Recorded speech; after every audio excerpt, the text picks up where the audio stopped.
What is going on, everyone? Welcome back to this week's installment on The Lake Show, and I really appreciate you all making me a part of your day. So last week, I went over the recap of the NFL draft, and I did that while it was currently going on. I think it was mid-fourth round when I started recording and when I posted, so obviously I didn't recap the entirety of the NFL draft, but I recapped pretty much the most important parts, which is rounds 1 through 4. Obviously, that's where the most talent is, and then you get into the later rounds, it's more so to fill in the rest of your roster, but it was still a great episode. Sorry, guys, bear with me today. My allergies are kind of killing me these past couple days. Eyes are itchy, throat's itchy, I'm just falling apart. Just falling apart, but I thank you for making me a part of your day. It's going to be a fun episode. We got a bunch of stuff to cover today, and again, I give all praise and all glory to Jesus Christ, my Lord and Savior, the one who allows me to do this, the one who continuously grows me every single day as a human, as a man, as a fiance, soon to be husband. I can't wait to see just how he works in my life and many of you. I can't wait to hear, just stories of how people come to faith. Those are aspects of people's lives that I like to hear the most. And again, I give all praise to God and Jesus Christ for the one who saved my life and the one who continuously allows me to do these great things every single day. So with that being said, we have a full slate today. We have a lot of NFL we have a lot of college football we're going to talk about, but we're also going to dive in a little bit of NFL. And it's mainly one team in the NFL, and it happens to be my first personal favorite team, the Pittsburgh Steelers, but we'll get into that. So we're going to start today with college football. And so here's the thing. I was one of the people who thought a playoff in college football would be beneficial to the sport. I thought if it, all those years ago when the first 4-team playoff was introduced, I thought it would be a good idea to mimic kind of what the NFL model does, because the NFL has a proven track record of just continuously growing. Other sports, we saw MLB take a dip in ratings and popularity. Throughout the 2000s, it's on a rebound right now, but we see everything going on in the NBA. Don't even get me started on the officiating for the Lakers and Thunder right now, because that's putrid. Obviously, this episode is dropping on Tuesday morning, so it's possible that the Lakers have already been eliminated. But again, the Lakers aren't moving on. That's a completely other story we can get into another day. Just everything wrong with the Lakers in general. I did a lot of NBA content last year, and a lot of it was pretty popular, so I'm one of those people who likes to stir the pot when it comes to NBA hot takes. Jordan is the greatest of all time and always will be. So with that being said, that's for another day. But college football, overall, I think the sport is still in a good place, but I think it's a possibility that it could dip. I was one of those people who thought a playoff would be a good thing. When the first 4-team playoff was introduced, I thought that was just a new era for college football. We went from the coaches' polls to decide the, overall national champion from, I believe it was like the 70s and 80s onward up until, I think it was 98 or 99 when the BCS era started with the computer points and stuff like that. Overall, I thought the playoff mimicking sort of what the NFL did, I thought that would be very beneficial to the sport. But right now, there are rumors going around of I know everybody who is in college, who loves college football, who pays attention to it. I know they've all been paying attention to it, and this is the first time I've had the chance to talk about it and, formulate an opinion on it. The 24-team college football playoff proposal. We went from 4 teams, now we expanded it to 12 the past 2 years. Now the 12-team playoff is in play for this year, but it's onward that we're really looking towards.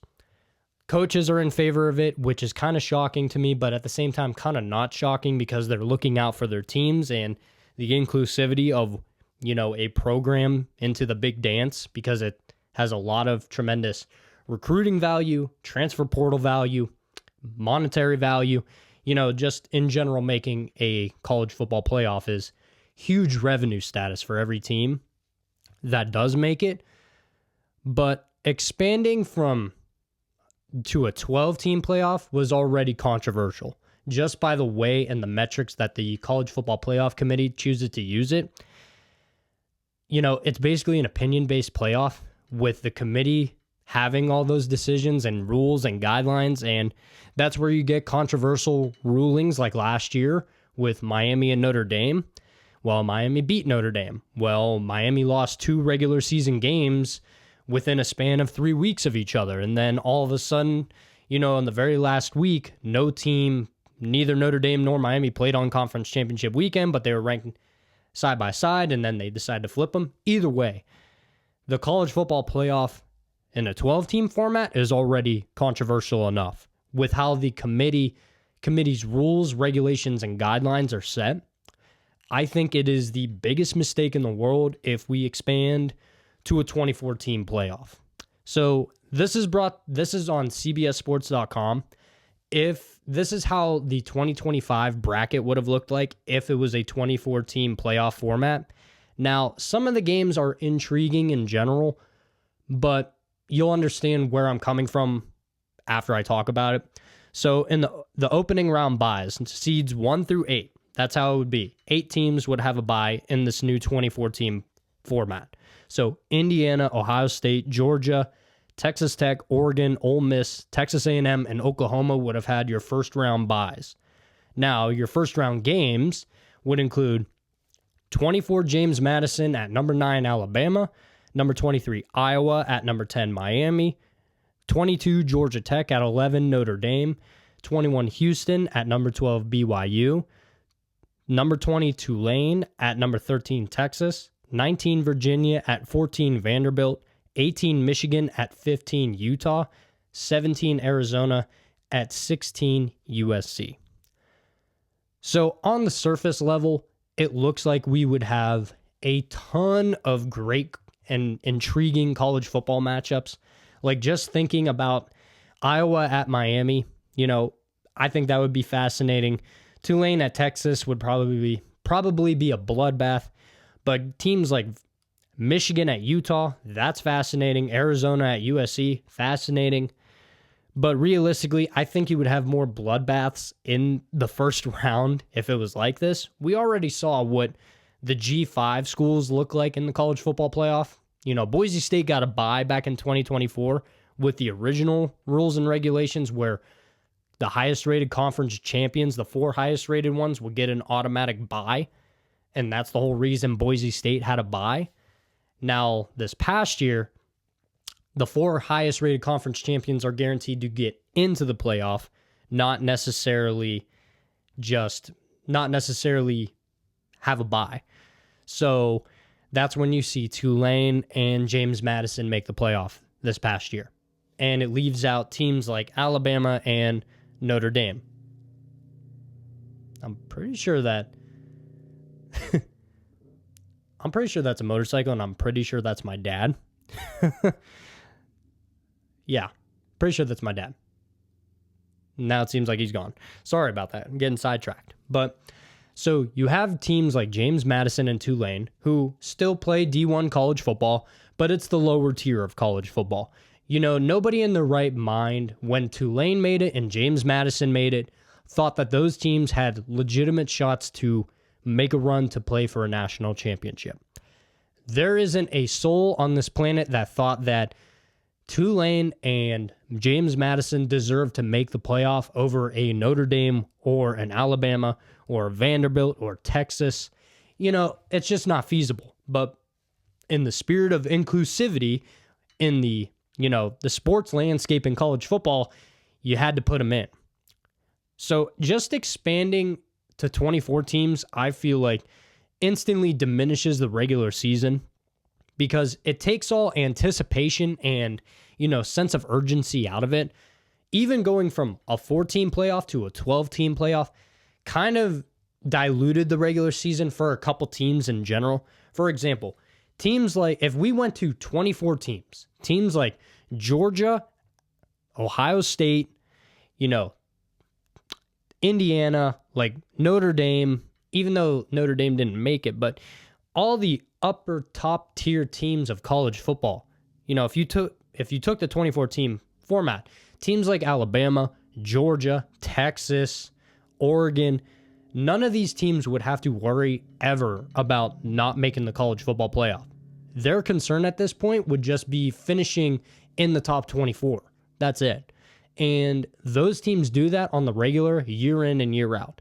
So in a sense, there's no urgency to playing the regular season because at least 20 teams, probably 15 to 20 teams, are already guaranteed a lock in the college football playoff just based on they don't lose enough games to shift the metric of jumping out of the top 25. So with the 24-team playoff system, you instantly dilute the effectiveness and the importance of the regular season.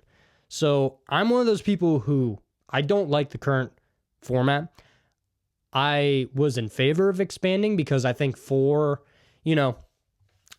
in the years of the 4-team playoff, there's quite a few teams that were left out that more than likely can be considered the best team in college football, or at the very least, probably would have had a great shot to win the whole thing.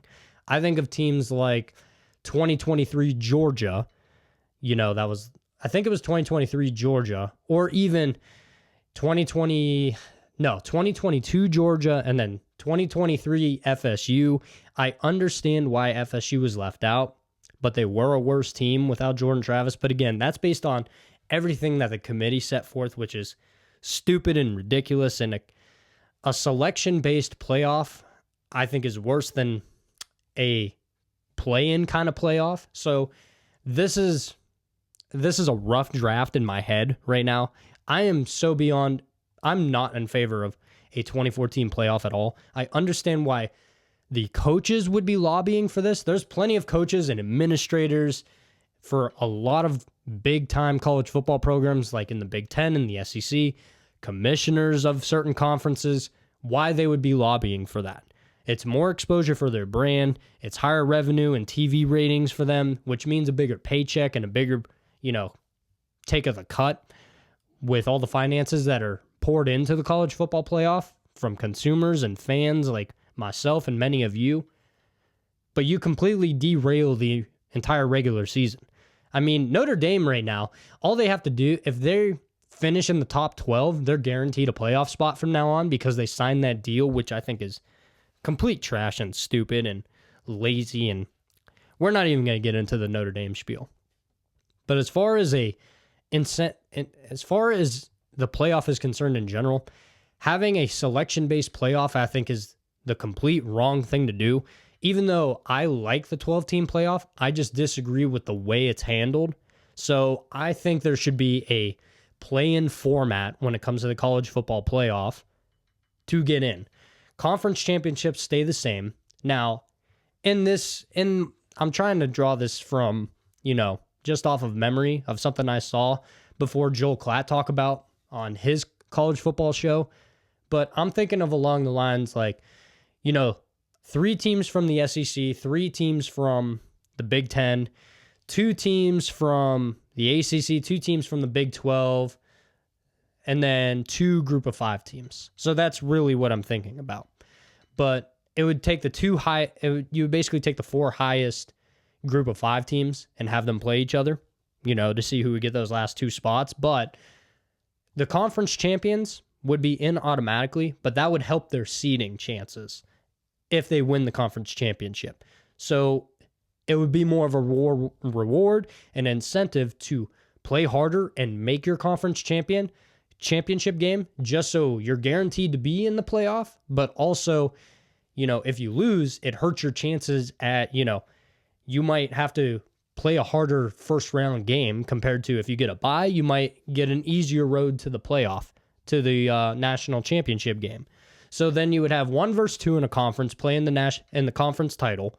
Then you'd have 3 and 4 play and then 5 and 6 play.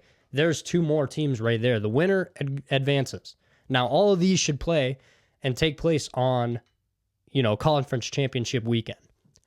So I think a 24-team playoff is completely nonsense. I think it's bad for the sport. I think, as consumers of the product, fans and people who do podcasts or whatever, journalists, anybody, with a brain can see how this dilutes the regular season and how detrimental it could be to college football playoff. I'm not saying it wouldn't get ratings, because it would. Iowa for example, last year, Iowa at Miami, that would drive in big ratings. So would Georgia Tech, Notre Dame, especially if you had those first round games on campus like we did this past year. I get why it sounds good, but logically it doesn't make sense. If you want the entirety of college football as a product to be beneficial for everybody. So I thought that was fascinating. Over these past couple weeks, there's been more and more talk about college football as a whole, just college football as a whole and the future of the college football playoff. I think it's a big mistake if we go to a 24-team playoff. All right. So I'm going to talk about two teams right now with something to prove this year, just something that I keep thinking about. Now, there's a lot of coaches that I have said in the past that should be fired and held to a certain standard. There's one coach that is always talked about as being a dang good coach, who's a really good coach. And I'm thinking right now of USC's coach, Lincoln Riley, who's, highly regarded as a head coach. And I keep thinking about USC, where they were in the past. It's sort of like what Miami was in the past. Glamorous, just unbelievably super talented, always in the national spotlight. And nowadays, USC is anything but when it comes to that. So Lincoln Riley, do we think he's that really in the top tier of college football coaches? Would you say that he would be in that top conversation with the guys of Nick Saban, Kirby Smart, Steve Sarkisian, Mario Cristobal, Kurt Signetti, guys who are proving themselves year in and year out to do good. Now, people are going to hate on the Mario Cristobal take. I don't care one bit. You can see what he's building at Miami. Every single year getting better and better. Nearly won a national title last year. But there's just so much talk about one team when it comes to USC and Lincoln Riley.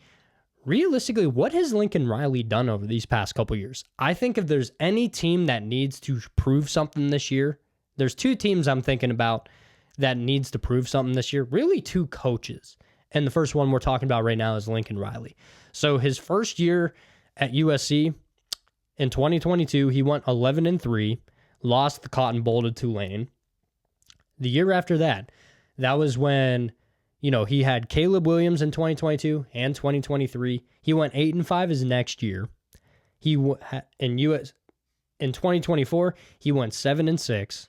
And in 2025, last year, he went 9-4. Now, I'm one of the people who believe that USC has an outside shot to make the college football playoff. But I think if there's any year they're going to do it, it has to be this year. Otherwise, I think if there's ever a situation where it should be playoff or bust, right now I think Lincoln Riley is the epitome of that. Lincoln Riley has all the talent and everything at his disposal in Southern California to make this a great football program. His time at Oklahoma, I don't get how he went from Oklahoma to constantly making the college football playoff on a consistent basis. Again, he had Heisman Trophy winners Baker Mayfield, Kyler Murray. He also had Jalen Hurts. He can never get over the hump. He can never get it done when it comes to him and his tenure at Oklahoma. People thought it was a smart move going to USC. I thought it was a smart move too. But people thought he was going to start, running California. He thought everybody was thinking that it's going to be national prominence every single year. Now, that's been the furthest thing from the case. And I attribute a lot of his wins the first 2 years were because of Caleb Williams and how sensational he was at USC. I'm not the biggest Lincoln Riley fan anymore. And I think it's kind of a put up or shut up kind of year for USC. I think they have an NFL quarterback. Jada Mailava I think he needs one more year. He reminds me of Oregon's Dante Moore. He really does in a lot of ways. But I think if USC is going to get it done and make a playoff, they don't even have to win the first round playoff game. They don't even need to win the conference championship in the Big Ten. They just need to make the playoff. I think it's a put up or shut up kind of year for Lincoln Riley. I don't believe that he has much room for error. Do I think he'll get fired? Not necessarily, but he will definitely be put on the hot seat if USC underachieves again this year and misses out on the playoff. It is very doable for USC. I think it's very doable for USC this year. Another team we're going to talk about is LSU. Now, a lot of people know the story with LSU. Lane Kiffin leaving Ole Miss in the middle of a college football playoff berth and run where Ole Miss was, one play away from possibly going to a national title game with their head coach Pete Golding. Lane Kiffin left a college football playoff national championship contender for LSU. There is nobody on this earth that's going to argue the fact that LSU is a way better job than what Ole Miss is. LSU's resources are tenfold compared to what Ole Miss has, especially in NIL, which LSU right immediately proved that they can recruit in the portal, and their recruiting class has jumped several spots because of Lane Kiffin going there. But if there's any year that Lane Kiffin needs to prove himself, I think it's this year now. Because now I know it's only his first year at LSU, but I think he's in a world of trouble if he underachieves this year. And tell you the truth, I think LSU is going to underachieve this year. With everybody I've talked to who watches college football, who loves college football, one of my coworkers loves LSU and thinks that Lane Kiffin is going to lead them to a great, sensational year. While I do believe it's possible, I do not believe it will happen. I think LSU is a 3 to 4 loss team in year one under Lane Kiffin.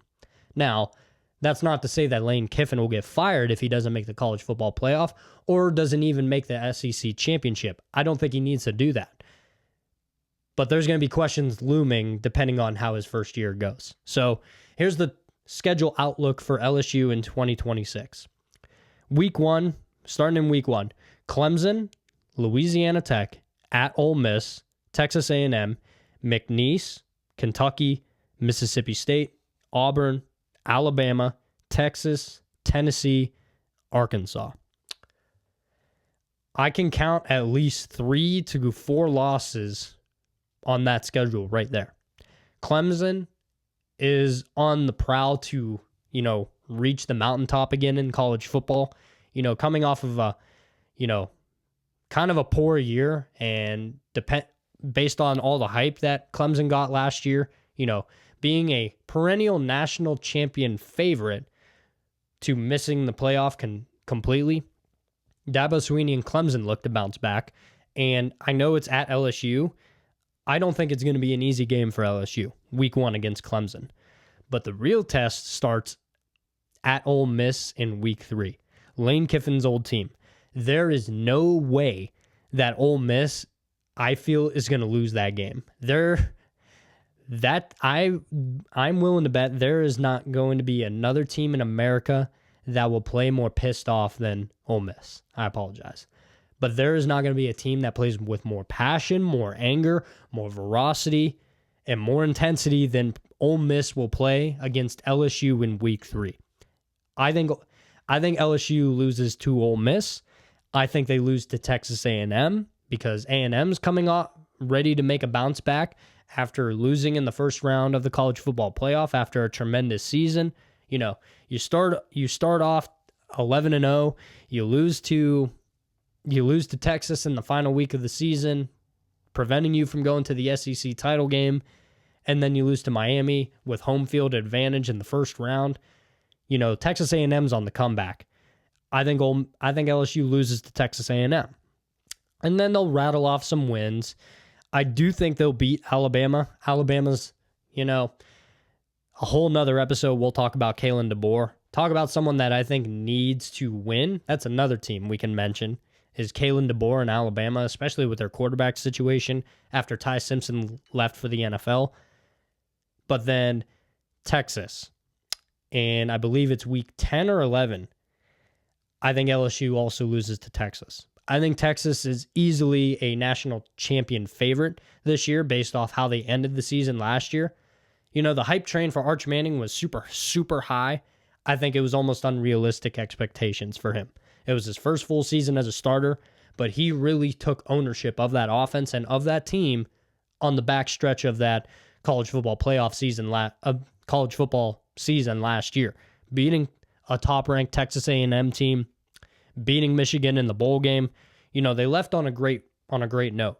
I think Texas bounces back, and I think Texas wins the SEC, actually.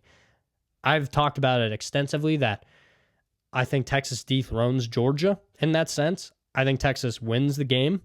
I think they go on to the SEC title game and win it.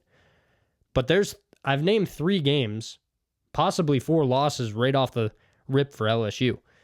They had a great portal. They had a great recruiting class. They have a talented team. But I'm willing to bet that Lane Kiffin loses probably 3 to 4 games in his first year at LSU. And then we'll really find out who has the last laugh when it comes to Lane Kiffin or Ole Miss. I think Ole Miss makes the college football playoff again. I think LSU goes probably 9-3, 8-4. All right, so we're going to talk about another player, and it has to do with a quarterback, and it has to do with the turmoil that has happened with him. He recently transferred from Cincinnati to Texas Tech. Texas Tech, threw a king's ransom at him of NIL money to come and transfer from Cincinnati to there. They believe that he was their missing piece, and I'm talking about Brendan Sorsby, quarterback from Cincinnati. He didn't have necessarily the greatest 2025 season, but it was okay. Cincinnati didn't do great, but they didn't do horrible. 2,800 passing yards, 27 touchdowns, only 5 interceptions, but also 580 rushing yards, 9 touchdowns. So it's his elusiveness that Texas Tech was really after also. They believe that he was going to put them over the top to a national title contender. Well, more than likely, that is not going to happen anymore because, as people have known, Brendan Sorsby is more than likely going to be suspended for the entire 2026 college football season because of the gambling issues that he showed in college. So Brendan Sorsby made thousands upon thousands of bets in his college career. It's not the fact that he was betting, but while he was still at Indiana, he was betting on Indiana. Now, it wasn't for Indiana to lose. None of them were against Indiana, but for Indiana to win. But that is problematic because the NCAA forbids gambling on your own team. And so a lot of people are going to look at it like, what's the big deal? What's the big deal? It's just everybody does it. Everybody places bets on FanDuel, whatever. Yeah, we all do. But it's explicitly forbidden in college football. If you are in college and you are on a college football team, you cannot make bets on your team, period. As far as I know, the rules, I don't know all the rules when it comes to the gambling restrictions that college football athletes have to abide by.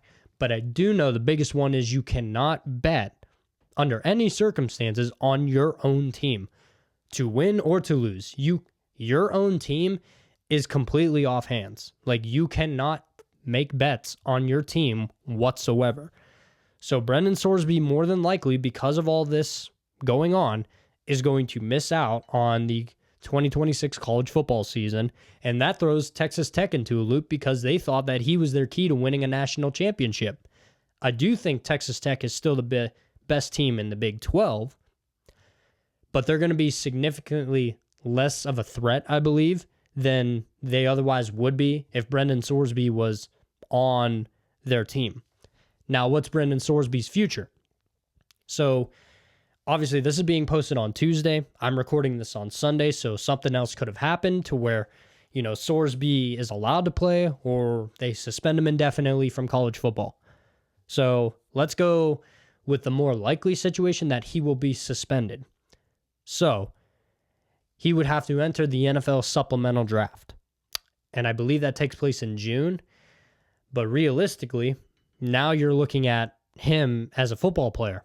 What value does he have at the quarterback position that an NFL team would want? I don't doubt that he can make an NFL team, but who would want to draft him? Because of all the gambling issues in general. I know he checked himself into rehab, but I'm pretty sure that is because of to avert the inevitable punishment that the NCAA would hand down on Brendan Sorsby. But, I'm not going to speculate based off of that. But realistically, what NFL team is going to want him on their roster? I don't believe he's a starting caliber quarterback in the NFL. He might be a decent kind of backup. But unfortunately, based off of his choices and circumstances, what NFL team is going to take that chance on him? Now, I don't have much issue with it if they decide to suspend him because, it's black and white. You can bet. Like, it's not illegal to make bets. But you cannot, being a collegiate athlete on a certain team, bet anything on your own respected team. You can't. You just can't. There's a lot of things it allows. You can't bet on your own team. So it's based off of what he's done. So unfortunately, more than likely, he's going to miss this entire season. That NIL money for Texas Tech has gone to waste. So now, what's the future for Texas Tech? Well, I think Texas Tech, their starting quarterback will be Will Hammond, more than likely, going into the season, who actually didn't play bad when Baron Morton was out for a couple games with his injury last year before, I believe he tore his ACL or his Achilles. Either way, Will Hammond, not a bad quarterback, but we just don't know much of him. I believe he was a former top 300 ESPN prospect, which, that's always a good thing. But as far as being a guy to take you over the top, nobody knows if Will Hammond necessarily is that guy for Texas Tech. Now, I still think Texas Tech wins the Big 12, more than likely goes on, 11-1, 12-0, and makes the conference championship. I think in the Big 12, it's going to be a rematch between BYU and Texas Tech, but without a game changer quarterback for Texas Tech, I think BYU would win a rematch between those two. Bear Bachmeier was only a freshman for BYU last year, and he led them to the conference title game. And even though they got, bludgeoned to death by Texas Tech, it was based off of Texas Tech's defense, their historical defense in college football. It wasn't necessarily because of Texas Tech's lights out kind of offense. Baron Morton played okay, but he wasn't anything spectacular. He wasn't like Carson Beck. He wasn't like Fernando Mendoza. He wasn't like any of those guys. He was probably or Dante Moore from Oregon. Like, he was none of those guys. So unfortunately, Texas Tech is probably looking at a college football playoff berth, which is good, which will bring in a plethora of revenue for the school and for their NIL fund. But at the same time, what could have been because of their talented roster, because of Brendan Sorsby's actions, I think Will Hammond will lead Texas Tech to another conference championship, but more than likely be a one-and-done team in the college football playoff.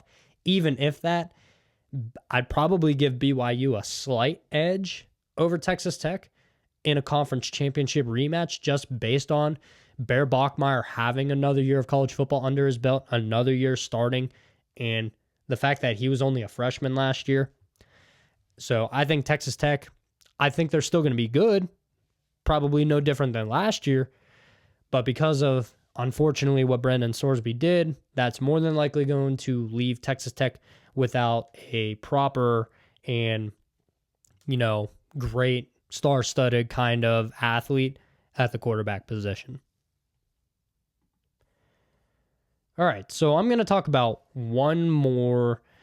I'm going to talk about one more aspect of college football, and it's going to be kind of quick, but everybody knows my favorite team is Miami. Well, Dante Wright, number 30 in the Sports Center next three in like the ESPN 300 for top players of the 2027 draft class, has flipped from Georgia to play for the University of Miami and Mario Cristobal. When it comes to building and turning around a program, Curt Cignetti's one. I don't think anybody would dispute that Curt Cignetti is the best coach in college football right now with his turnaround and what he turned literally probably the worst college football team of all time, statistically speaking, in Indiana, to a college football playoff berth in his first year, to a national championship in his second year. Losing only 2 games in the span of 2 years, making the playoff his first year, impressive enough for Indiana, but then winning a national championship, going undefeated the entire year. So nobody would argue that Curt Cignetti's number 1. Number 2 would have to be Mario Cristobal, and I don't think you can really argue that. Mario Cristobal came in and inherited a mess at the University of Miami. He came in and inherited a bad culture, a bad team, good players, but,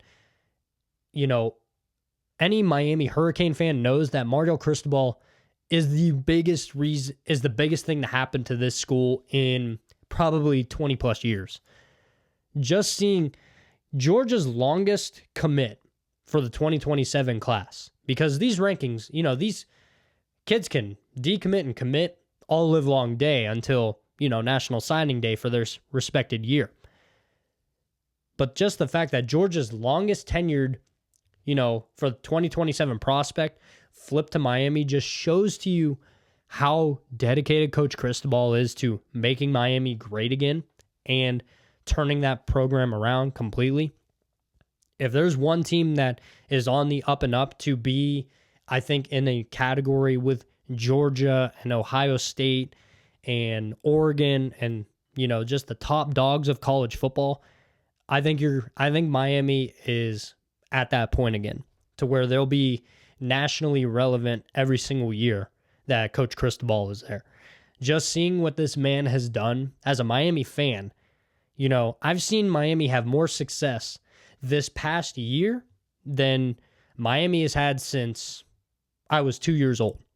I'm 26 now. I'm going to be 27 this November.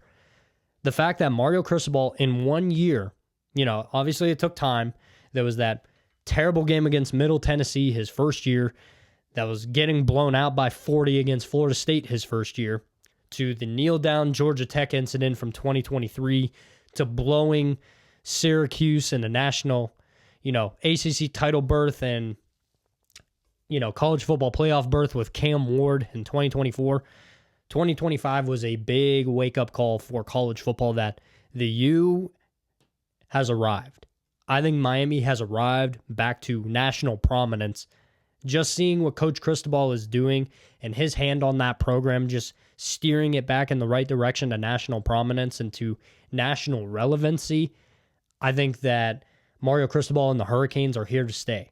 As long as Cristobal is head coach at Miami, Miami is going to be one of the top dogs in college football year in and year out now. All right, and we're going to finish off today's show with some NFL, and it's going to be about the Pittsburgh Steelers. So we don't know what's going on. I know Aaron Rodgers this past weekend was in Pittsburgh.